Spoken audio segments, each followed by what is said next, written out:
Okay, so let's do our guided collective reading, okay? So hello my dear, welcome or welcome back sa ating YouTube channel. My name is RJ, your tarot card reader. At ang gagawin po natin ngayon is yung ating guided collective reading. Sa mga hindi pa po familiar kung paano nagwo-work ang ating guided collective reading, it is a combination of two things. Dalawang energy yan, my dear. Una is yung message na nakukuha ko galing sa aking mga spirit guide. And pangalawa, yung message na makukuha naman natin sa ating mga cards. Okay? So, combination yan sila. Bago tayo, my dear, mag-proceed sa ating reading, hayaan nyo po muna na kunin ko itong pagkakataon na ito na makapagpasalamat. Maraming salamat po sa ating mga abangers, sa mga walang sawang naghihintay at nag-aabang ng kanilang mga readings. Thank you very much. Gusto ko rin pong kunin itong pagkakataon na ito na magpasalamat sa ating mga bagong subscribers. Hello my dear, welcome sa ating channel. I hope na mag-enjoy po kayo dito at nawa yung mga readings na ginagawa ko ay nakakatulong po sa inyo o nakakatulong po sa ating lahat. Sa mga interested po sa ating private reading, nasa description box down below ang mga details, information na kinakailangan mo para po makontak ninyo ang inyong lingkod. Okay. So, tingnan natin. Ang nakukuha ko, my dear, na message is it's more on parang may nagki-claim ng mga bagay na meron ka. Parang yung dating sa akin, my dear, is more on like hindi mo deserve kung ano yung mga bagay na meron ka ngayon. It's more on like crab mentality na energy na para bang hindi ka pwedeng umangat or hindi ka pwedeng yumaman or hindi mo pwedeng mabili or ma-achieve kung ano man yung mga bagay na meron ka as of this moment. Okay? Somebody, meron nagki-claim ng ganon na parang mas deserve nila yung mga bagay na meron ka. Yung power mo, yung energy mo is dapat nasa kanila yan. Okay? Let me see, tingnan natin, my dear. Start tayo sa ating tarot card. Balik tayo sa tarot card. Tingnan natin. 6 cards in total. 6 cards in total tayo sa tarot card. Tapos 6 cards sa customized oracle card. The Magician. Yeah. Alam mo, very powerful si Magician, my dear. You are the Magician. Ibig sabihin, you are the master creator. Okay? Nakukuha ko dito, my dear, na possible na meron mga tao na ayaw nilang malaman mo to, that you are, if you are not aware. So ngayon, aware ka na, my dear, that you are the Magician. Ibig sabihin, you have the power to create and to manifest. Actually, nung unang hawak ko, my dear, ng tarot card, ang una kong naramdaman is more on, yung tarot card is istorya nating lahat. Individual, okay? Like, lahat tayo is like the magician of our life. So, to the point na lumabas tong Magician card na to, ang nakukuha ko ngayon na message, my dear, is kaya pala gusto nila na makuha sa iyo to kung ano man tong bagay na to, my dear, is because you are the magician. You're the master creator. Okay, tingnan natin, ha?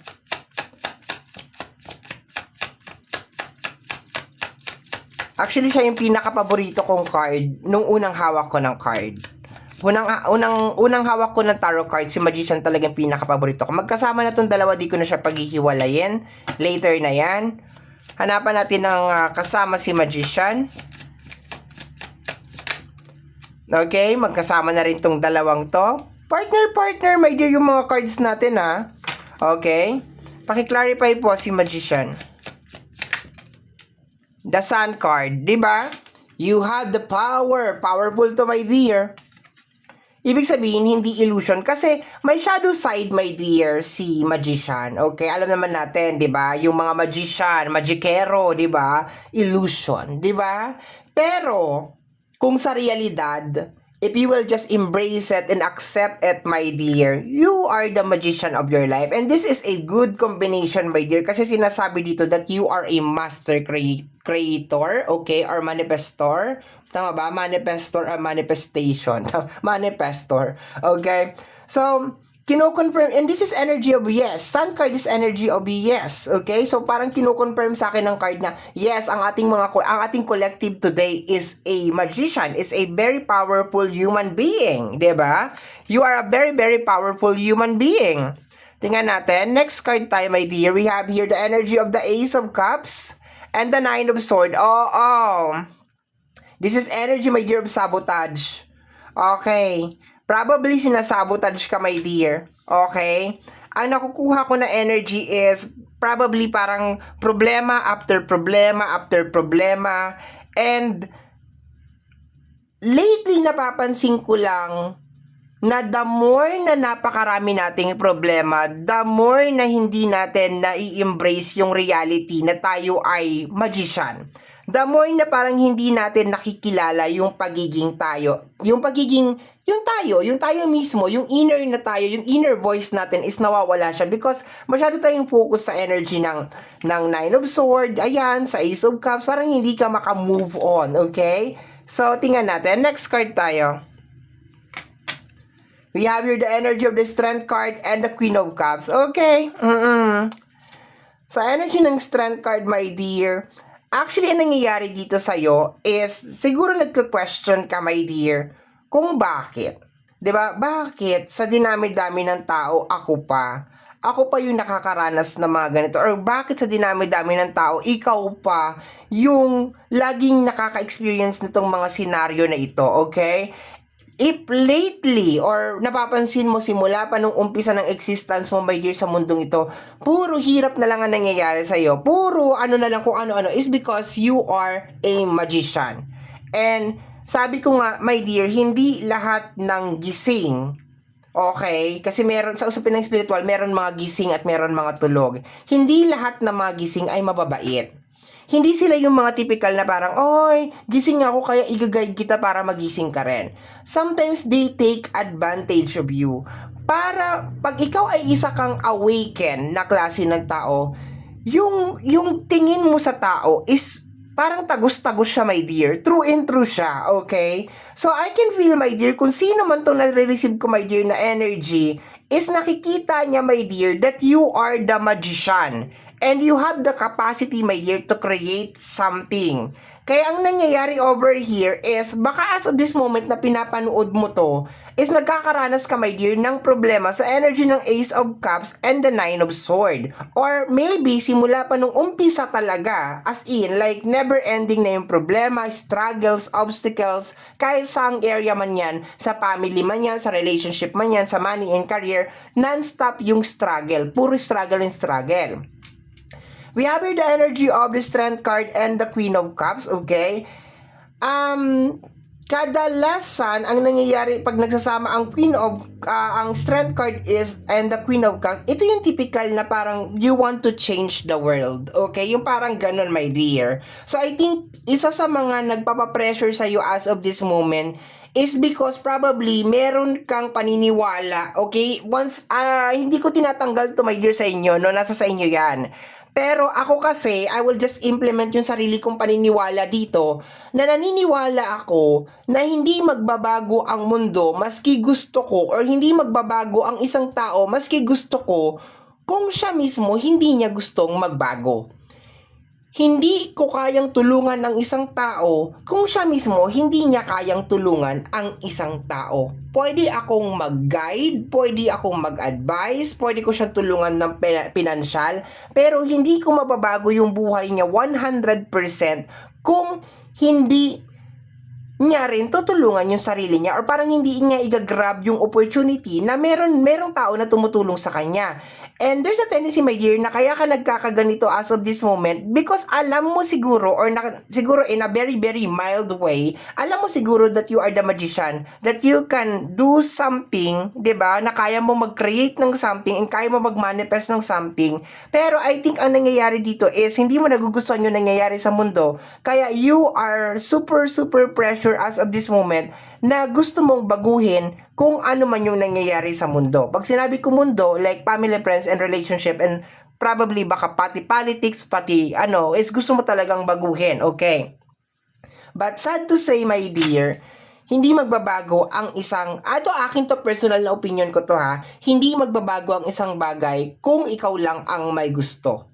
Pag meron nang involved na more than one na tao, okay, like ikaw at saka isang tao pa or mas marami pa na tao, kailangan mag-combine yon, kailangan magsama-sama yon, okay? So I can feel, my dear, na doon nanggagaling yung trigger sa'yo, no? Doon nanggagaling yung trigger, kaya siguro hindi mo napapansin or nakikita. Pero kahit na ganito yung nangyayari, my dear, somebody is amazed na amazed sa'yo. Somebody is like, parang, kasi standing ka pa rin eh. Nakukuha ko dito sa kabila ng napakaraming nangyayari sa'yo is okay ka pa rin. Bumabangon ka pa rin everyday, lumalabang ka pa rin everyday. And I think kaya siguro nagsisigaw kung sino man tong naririnig ko na boses, no? Because of like, hindi niya kaya yung ginagawa mo. Hindi, kung siya ang malalagay sa ganito na sitwasyon, wala na. Sumuko na siya. Yes, magician din siya, okay? Like magician din siya, pero there's a tendency na iba yung level ng capacity mo, lalo na pagdating sa mga ganitong sitwasyon kumpara sa kanya. Okay, yun na nakukuha ko. Okay, so let me see, my dear. Dito kasi sa energy ng Nine of Swords, Strength card at saka Queen of Cups, nakukuha ko na meron kang gustong baguhin. Pero kagaya ng sinabi ko, my dear, hindi yan magbabago kung ikaw lang ang may gusto na magbago yan, okay? Pwede kang mag-advise, pwede kang tumulong, pero sa bandang huli, nasa tao pa rin na yan yung pagbabago. And at the same time, kung it is a group, kailangan magtulungan, okay? Magtulungan or magkasundo na eto yung kinakailangan baguhin, ito yung kinakailangan ayusin. Kasi kung ikaw lang yung mag-i-insist or magpupush nun, my dear, wala talaga. Madidrain at madidrain ka, okay? Let me see. Additional cards pa tayo. Let me see, my dear.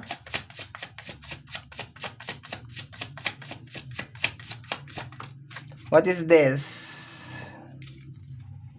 They are wondering how did you survive. I told you, they are wondering how did you survive. Etong nangyayari sa'yo na stress, etong nangyayari sa'yo na pressure, hindi ito aksidente. Pero ang nakakamangha lang, my dear, maski ako, namamangha ako sa'yo. Kasi sa kabila ng pressure na ito, my dear, you are still okay. You are still good. And yun siguro yung pinaka-biggest question mark nila kung paano mo nagagawa yun. Okay? They are wondering, how did you survive? Sa kabila ng lahat ng tensyon na ibinabato nila sa'yo, you are still okay. Next card, my dear. Grabe ang inggit sa'yo nito, no? Kung sino man to, grabe ang inggit sa'yo nito. This is clear indication ng inggit. 'Di ba? Kasi, marami, 'di ba? Ano ba yung sabi nila? You can make the world a better place. And actually, yun ang ginagawa mo, my dear. You are trying to make the world a better place. Gusto mong mabago ang mundo. And sabi ko nga kanina, hindi ko inaalis sa iyo, my dear. Kung gusto mo na baguhin ang mundo, go for it. Gawin mo siya. Pero sinasabi ko lang sa iyo na possible na napakabigat na task or parang what do you call project mission yang gusto mong mangyari, my dear. Okay, napakabigat niyan. And Kaya nga maraming mga practitioner ang kumakalas, my dear. Kasi nakikita nila na, ay, teka, ang hirap nitong trabaho na to. Hindi na talaga, parang, hindi ko kaya to. Alam mo, okay naman kung hindi mo kaya eh. Ang hindi okay, yung gamitin nila, yung kakayanan nila, okay? I will point it out. No, sasabihin ko, mo. Ang mahirap, okay lang kung hindi, kasi baka may mga cross-watcher dito na nanonood, at least direct na ako, di ba? Diretso na ako. Ang mahirap, kung hindi mo kaya na baguhin ang mundo, okay lang naman. Ang mahirap is yung pinili mo na lalo pang pahirapan yung mga tao sa ibabaw ng mundo. And isa dito yung collective na ginagawan ko ng reading ngayon na pinahihirapan mo ng dahil lang sa kainggitan at kasakiman mo. Di puta ka. 'Di ba? Kung hindi mo kayang baguhin ang mundo, it's okay. Kung hindi mo kayang iligtas lahat, it's okay.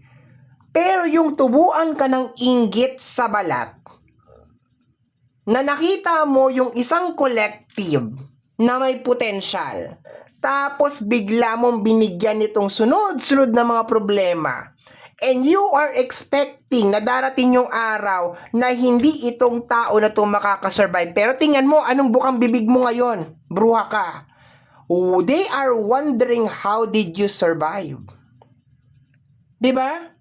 Sa pasintabi sa mga collective ha. Kasi gusto ko magsalita ng diretso dun sa mga bruha. Ewan ko ba, I like to speak direct to them. Gusto ko na parang, bakit sa dinami-dami? Diba? Bakit nagising ka pa? Sana nanatili ka na lang natulog. Kung ganyan din naman ang gagawin mo at magpapasakit ka ng ibang tao, sana nanatili ka na lang natulog. Kung wala ka rin naman magandang gagawin sa ibabaw ng mundo, sana nanatili ka na lang natulog. Buti na lang matibay ang collective. Buti na lang matibay ang aking mga collective.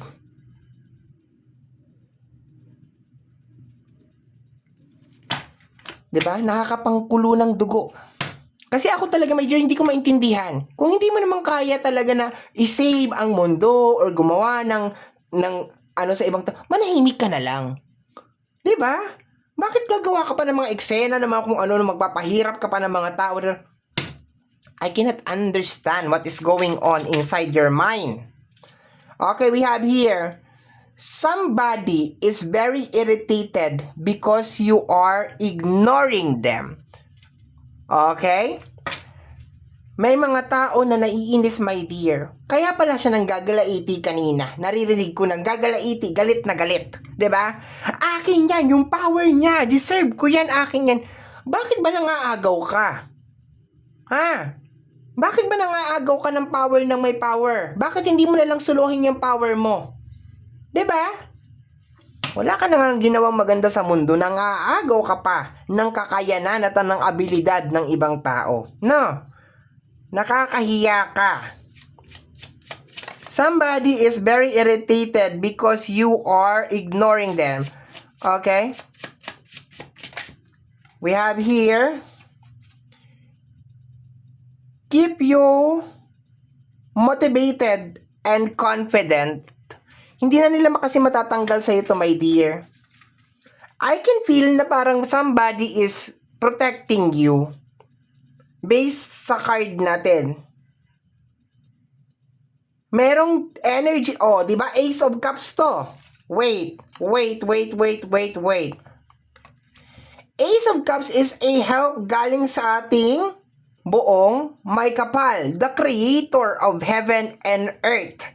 And napaka-plain lang nito, my dear. Keep you motivated and confident. So I can feel yung ino-offer sa iyo, my dear, you are highly protected, my dear. So kung nagtatanong ang mga bruha kung bakit ka nakakasurvive, is because you are highly protected ng ating creator.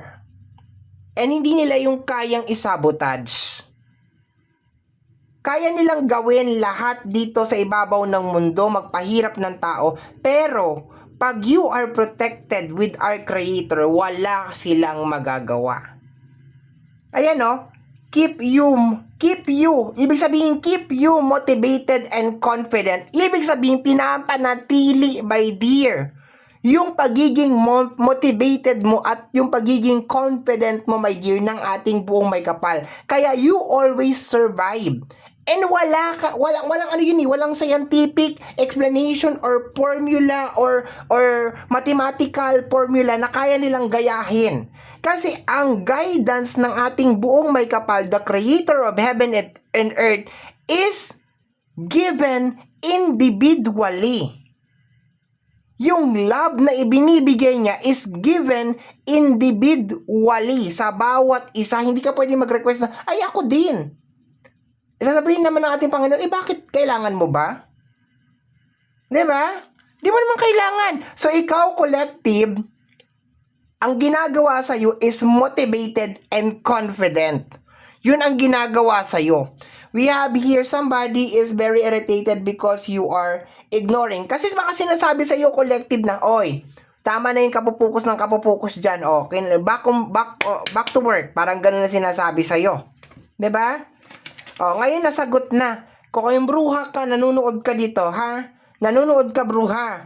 Kung ikaw, bruha, nanonood ka nito, nakikinig ka dito, ha? Ito ang sekreto ng mga collective.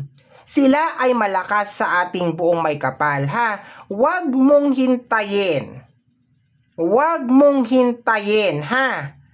Na mapikon ang mga dapat mapikon sa'yo. Dahil pag yan ay napikon, hindi mo gugustuhin. Mapagparaya, mapagmahal ang ating buong may kapal, maunawain ang ating buong may kapal.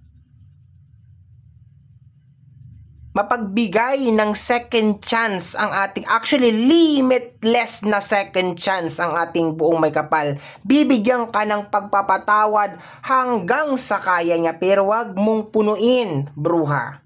Wag mong punuin.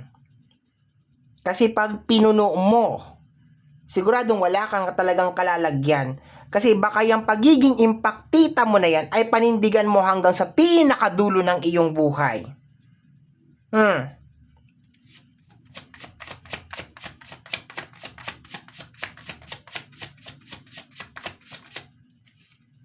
We have here, nagbigay ng rules para sa iyo, bruha. Isang rules ng pagiging witchcraft or pagiging bruha, baka hindi mo alam kung nakikinig ka. Take full responsibility. Kababanggit ko pa lang. Take full responsibility for your action. Whatever you send out, you must be accountable for it. Okay, walang it. For lang nakalagay dyan. Pero pakiramdam ko for it yan. Okay? So, anong sinasabi dito, my dear? Rules and witchcraft. No, baka witchcraft ka na lang ng witchcraft dyan para sa mga collective natin, di ba? Kaya, ganito. Hindi mo alam yung mga rules. Ito, isang rules na pinapaalala sa'yo, bruha. Okay? Take full responsibility of your action. Whatever you send out, kung ano yung pinadadala mo sa ating mga collective, impacta ka. You must be accountable for it. So ngayon, kung nakikinig ka dito sa akin, mag-usap tayo na masinsinan. Handa ka na ba sa consequence mo? Dahil to the point na nagre-reading ako nito, my dear, ibig sabihin, malapit na yung para sa'yo. Malapit na yung paghuhukom mo, bruha. Very, very soon. And wag ka na magtaka, ha? Mamaya lumapit ka na sa akin o magtanong ka, bakit nagkakaganito ang buhay ko? problema mo yan. Binigyan ka ng ilang pagkakataon para magbago. Para tantanan ang mga collective natin, or let us say the chosen one. pero hindi mo tinantanan. You always try to sabotage. Sinusubukan mong isabotage yung energy. Kasi bakit? Gusto ng chosen one na magbago ka. Gusto ng collective na magbago ka. 'Di ba? Hindi ka sinusukuan ng ating mga collective. Hindi ka na nga pinapatulan 'di ba? Bina-brush off na lang lahat ng ginagawa mo kasi binibigyan ka pa ng chance para magbago. Pero kung ang collective kayang sikmurain ang pagiging bruha mo, ibahin mo ang buong may kapal. Ibahin mo. Kaya sinasabi dito sa isang rules, okay, baka hindi ka familiar. At tingnan mo, natapat pa talaga sa Nine of Sword. Alam mo ba kung gaano kabigat ang Nine of Sword? Na ito ang ginagawa mo sa mga collective, di ba? Take full responsibility. Gusto mo mag-suffer ang ibang tao? Gusto mo maghirap ang ibang tao? Bahala ka dyan. Kahit sa batas ng tao, di ba?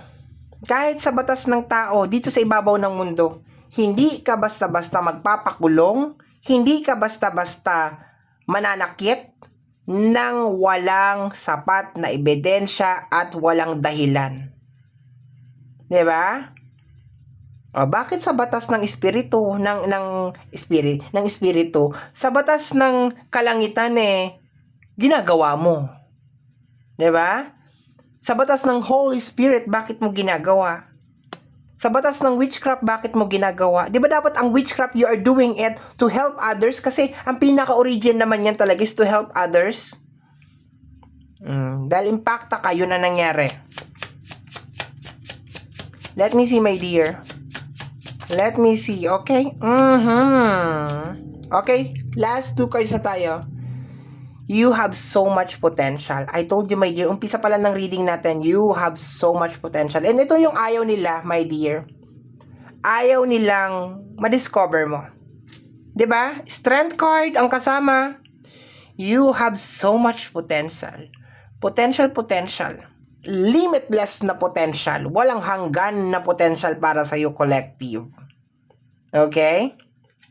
Pero ito lang sasabihin ko sa'yo, my dear collective, ha? Yung sinabi ko kanina sa'yo, walang masama na tulungan mo yung mga tao, baguhin mo yung mundo, or kagustuhan mo na baguhin yung mundo. Pero, kailangan gusto din nilang magbago. Ha? Kung ayaw nila, ako, ganyan din ako nung una Gusto ko kasi magbago ka. Gusto ko kasi wag ka maging bruha. Gusto ko kasi, gusto nila maging bruha. Di bahala sila, di ba? Next is, somebody is getting innocent thinking. Insane to. Sorry naman. Somebody is getting insane thinking about you. 'Di ba? Kaya nga siya nagwawala kanina Paano nagagawa ng collective to? Paano niya nagagawa to? Paano? Gusto ko yung kapangyarihan niya akin. Gusto ko mapunta. Hindi nga deserve yung kapangyarihan na yan. Yung pala ang pinaghihimutok niya ng butse. Kasi sa kabila ng ginawa niya na witchcraft sa'yo, sa kabila ng lahat ng ginawa niya mga pasakit sa'yo, eto ka pa rin, collective. You are standing tall and firm.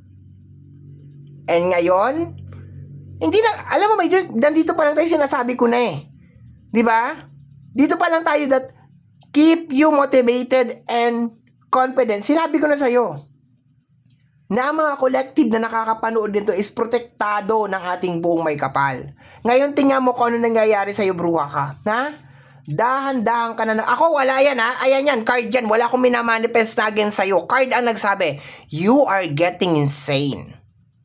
Dahil sa kagagahan mo, yung tornilyo ng utak mo lumuluwag na. Dahil sa kaimpaktahan mo, animal ka. Ayan ang sinasabi ko sa'yo. Hindi mo laging birthday. Ha? Hindi mo laging birthday. Hindi laging pumapabor sa'yo lahat. Lalo na kung ang pinakaugat naman ng pinaggagawa mo ay kasamaan. Yan ang sinasabi ko sa'yo. Collective, somebody is getting insane. Thinking about you, wala na, lumuluwag na ang tornilyo. Ayan na yung nangyayari sa kanya. Yung mga bagay na ginawa niya sa'yo, dahan-dahan nang bumabalik yan. Oh, wala akong minamanifest, binabase ko lang sa card ha. My dear, alam mo, kahit ganyan yan sila, never ako nagdasal ng hindi maganda sa kanila. Sa totoo lang, ever since na pumasok ako sa usapin ng espiritual, never ako nagdasal ng hindi maganda laban sa mga bruha na yan. Alam mo, lagi kong pinagdadasal sa kanila, sana magising sila sa katotohanan. Sana pagmamahal na lang ang ibahagi nila sa mundo. Never ako nagmanifest. Pero ayan oh, the card has spoken. Ano, ako yan? Ako nagsabi? Oh, the card has spoken.